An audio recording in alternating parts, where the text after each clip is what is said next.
When you're facilitating a workshop where people need to make a decision, the idea generation part, that's easy. You can come up with hundreds of different ideas. It's the narrowing down and the actual coming to consensus or alignment that can get a little bit tricky, particularly if there's really different opinions and perspectives in the room. In this video, I'm going to share 3 simple ways that you can help participants narrow down their options and find some sort of consensus or alignment. And I'm also going to share some magic questions that you can ask when there's opposing views and nobody wants to budge.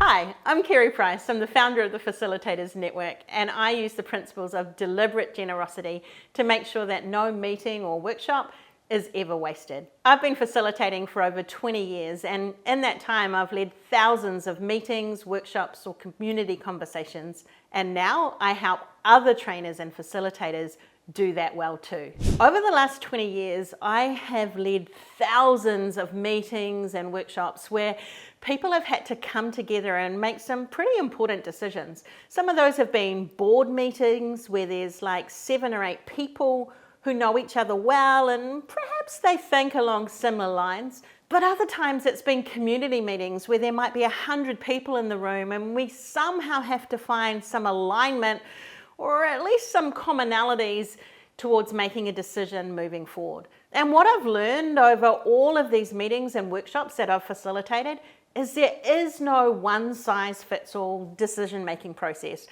In fact, oftentimes you need to use several different frameworks or processes as a series to get to the decision making. So in this video, I'm going to share 3 tools or strategies you can use in the decision making process. You can use them on their own, or you can string them all together to really narrow things down.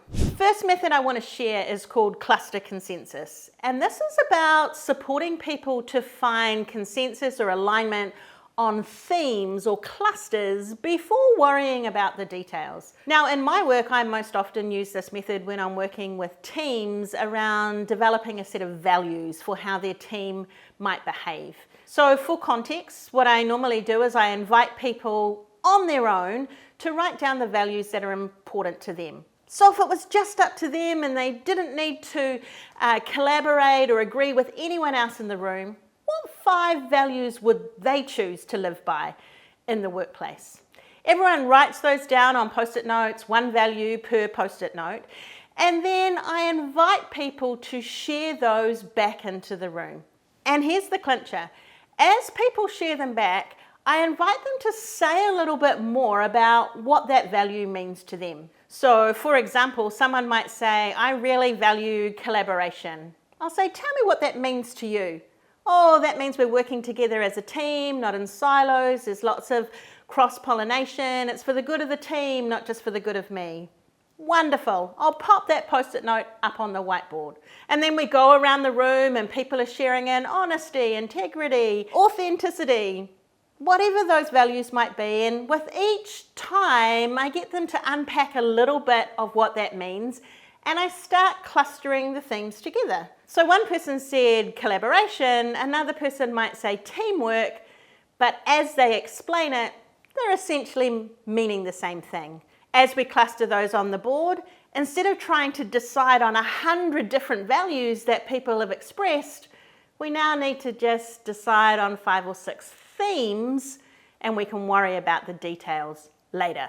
Now, I use this cluster consensus in a values-based session, but you can use it in any context. It's just about identifying the themes that people are sharing back. The second method I want to talk about is dot voting or dot democracy. If you've been facilitating for any length of time, you've probably heard of this before, and it has its flaws. So I like to think of dot voting or dot democracy as more of a temperature check to get an idea of how people are thinking and see where thoughts are clustering together rather than a final decision-making tool. But essentially how it works is you get people to share their ideas on post-it notes, on flip charts, post them around the room, and then people are given a set of dots to vote for the ideas or the things that they would like to see move forward. Now, like I said, it has its flaws, but I've got a couple of tweaks that makes it a little bit better.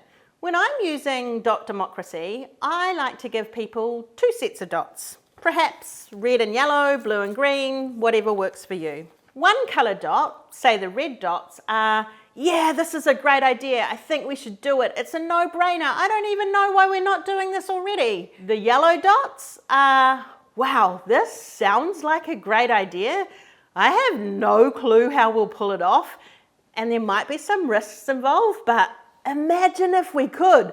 That'd be worth exploring some more. And I like that simple tweak because it means that the really creative ideas, the innovative ideas, they still get a chance to be explored. If you only give people 1 dot, they go for the surefire thing because they don't want to waste their vote. The other way I use the 2 dot method is when I'm working in a community setting. And often I'm contracted by, let's say, local government. I'm going out to the community to get some ideas or some feedback around how they might improve something. Let's say the local park or something in their neighbourhood. Now, what often happens in those meetings is that people get really excited about what might be possible, but then they want to push that all back on local council and don't necessarily want to be involved in the process. And that's not what local council is thinking. So I use the 2 dot process to help people identify 1, which are the ideas that they like and they think should happen, and 2, which are the ideas they're willing to invest some time, energy or resource into making happen. Red dots, quick wins, someone should do it. Yellow dots, great idea, and I'm prepared to get involved in making it happen. The third method I like to use as part of a decision-making process is a decision-making matrix. Because one of the issues when you invite people to vote on ideas is that often they don't have the criteria for what they're voting on. It's just a personal preference.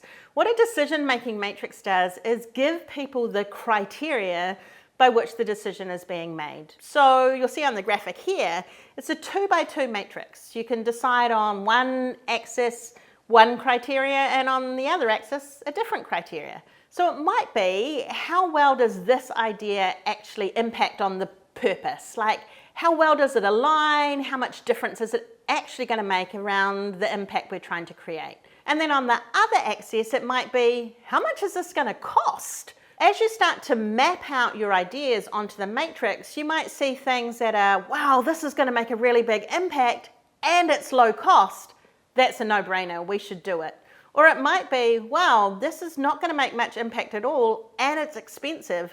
Why are we even considering this? As you go through with the decision-making matrix, what I love is that you can rematrix things. So once you've got the quick wins or that's absolutely, we should totally do that from matrix 1, you can remap it on a different matrix with different criteria. Maybe what are the volunteer hours required? What's the community buy-in? Or any other criteria that you might choose to use. Of course, no decision-making framework is perfect, and sometimes you might get groups that just go round and round in circles and they can't agree on anything. It's like you've got 2 parties with a yes or no, or black or white, or red or yellow. And so I want to share with you 3 magic questions that helps open the conversation just a little bit. The first question is, what are your gaps, issues, or concerns about the opposing approach, framed as a question? So instead of saying, oh, that's a terrible idea because it's so expensive, we'll never get funding for it, the question then becomes, how might we get funding for this particular approach? What that does is open the approach up for exploration and ideas rather than just dismissing it as something that could never happen. The second question is, if you had to argue for the opposite approach, what might that sound like? And you encourage people to actually argue for the idea that they're not agreeing with yet. This forces them to think about how it might work or might be possible. And when they come up with those reasons for themselves, rather than being told it, they're more likely to be open. The third magic question is, what might the third option be? Often groups get stuck arguing about option A or option B, And they completely forget that there might be an option C that no one's even considered yet. So simply asking what might the third option be means that we can design or redesign another solution that both parties can be happy with. Of course, robust decision making can only happen if all voices are heard. So in my next video, effective facilitation techniques for managing loud voices, I share 3 simple strategies that make it easy for people to share the airtime and make sure that all voices are heard. The link's in the description below. Go check it out.